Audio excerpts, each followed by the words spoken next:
I'm with no other than Billy Gregory from the Crystal Tides. Billy, thank you very much for joining me today. Thanks for having me. So obviously the band has started off very well. We've got some absolute hits. Courtney Love being one of them with almost 550,000 streams on Spotify. Headcase as well with nearly 800,000 streams.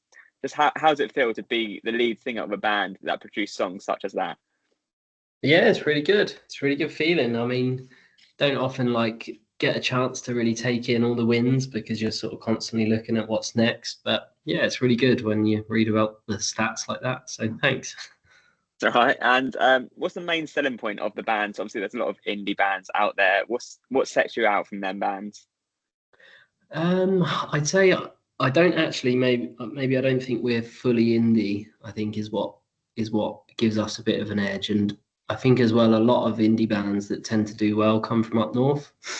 Tend to be from Sheffield, tend to be from Manchester, and they all sort of maybe tend to blend in a similar sort of sound with that like northern culture. And I think where we're southern, we've got a slight different spin on what our sound is, which I think isn't necessarily that prominent in the indie world, which gives us a bit of an edge, really.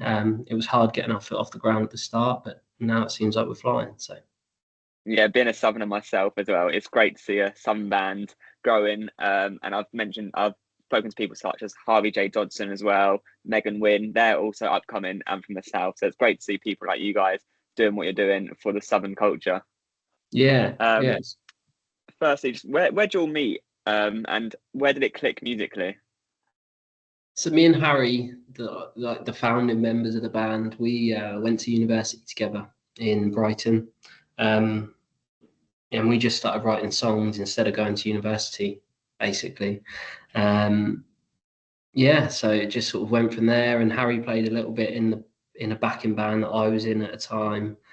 And then George I had played in bands with before, and our original bassist, he didn't want to continue, so George came in for him. Neil again, I played in bands with him in the past growing up, and then Joe, our drummer, we stole from another band. So. And you mentioned writing songs in uni. When you write a song, how does it start? Does it start with a riff or a lyric? It changes really. Some songs have started with riffs. Some songs have started with melodies. It's usually melodies for me. Melodies and riffs, I'd say. I sort of build songs around that. Lyrics are my last point. Harry writes a lot, and George writes a lot as well. They probably both start with lyrics, but I sort of start mainly with music.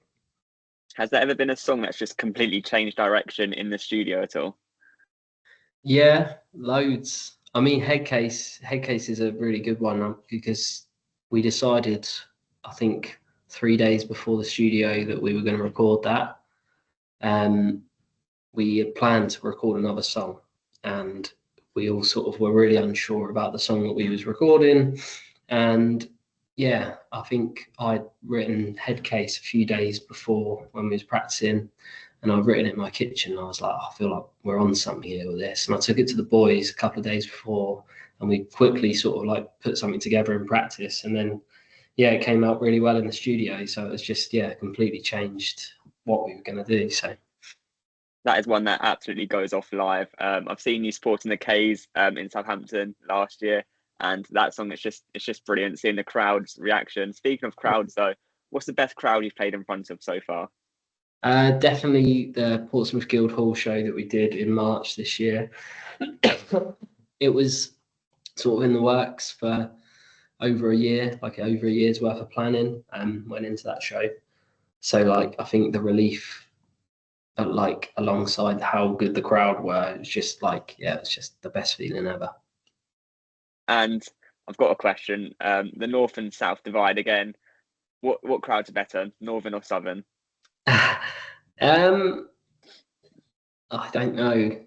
They're different.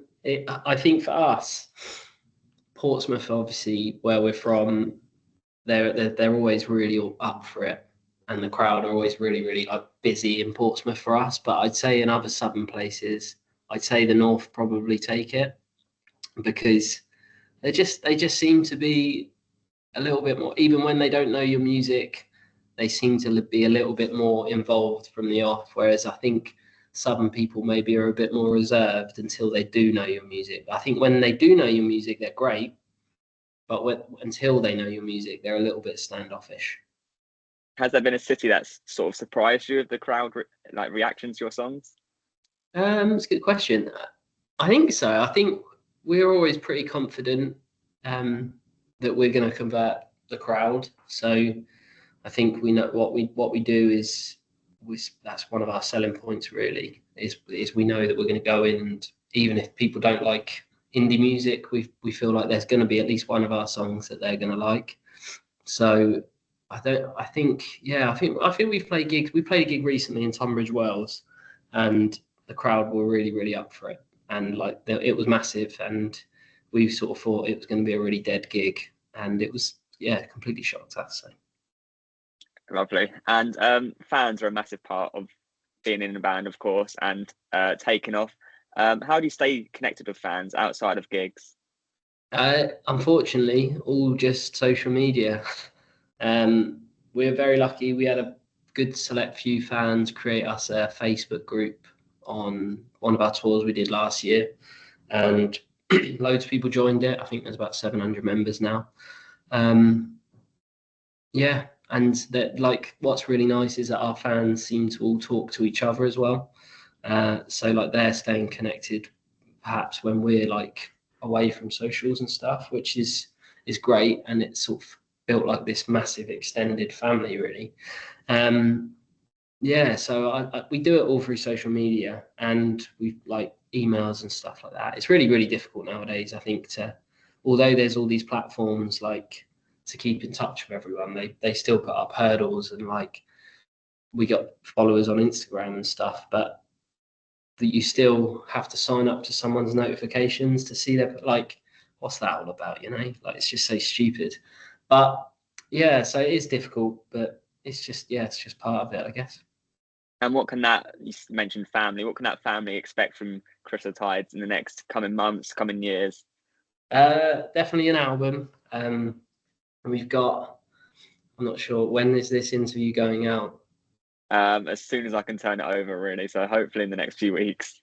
Okay, so if it's in the next few weeks, I'll tell you a little secret, but don't tell anyone then just yet. But yeah, so we're releasing a new song on the 18th of July.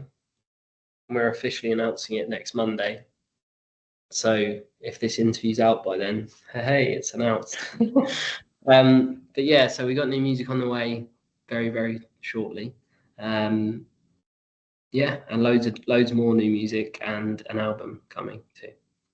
Brilliant. That's very exciting. So I'm just going to end off with some quick fire questions. So these answers need to be either one word or just very quick fire. So what's your pre-show snack? An apple. Favorite indie anthem ever? Peace and Quiet by the Rifles. Your guilty pleasure artist? Brett Young. First album that you brought? I think it's a Busted album, Year 3000, whatever that one was. The most underrated band in the UK right now? Oh, good question. I don't know. They're, all the bands I like aren't underrated. They're all rated really highly. I don't know. We'll skip on that one. Your dream 3-day festival headliners? Anyone? Yeah. Okay, Foo Fighters definitely. The Beatles. And who would I have my last? Queen. Very good festival. Last but not least, what one band / artist you can recommend for me to try and interview next? The Claws. Yeah, that'd be solid. Yeah, I think they're doing really good. Love work. We've done a few gigs with them, and they're brilliant. Perfect. That is all the questions I've got. Thank you so much for your time. If anyone is watching this, make sure to get down to their show next year at the Electric Ballroom. It's bound to be massive, isn't it, Billy? Yeah, it's going to be huge. Can't wait for it. I'm absolutely buzzing for that one. Thank you so much, Billy, for your time. Thanks, mate. Thank you. Perfect. Cheers. Cheers, mate.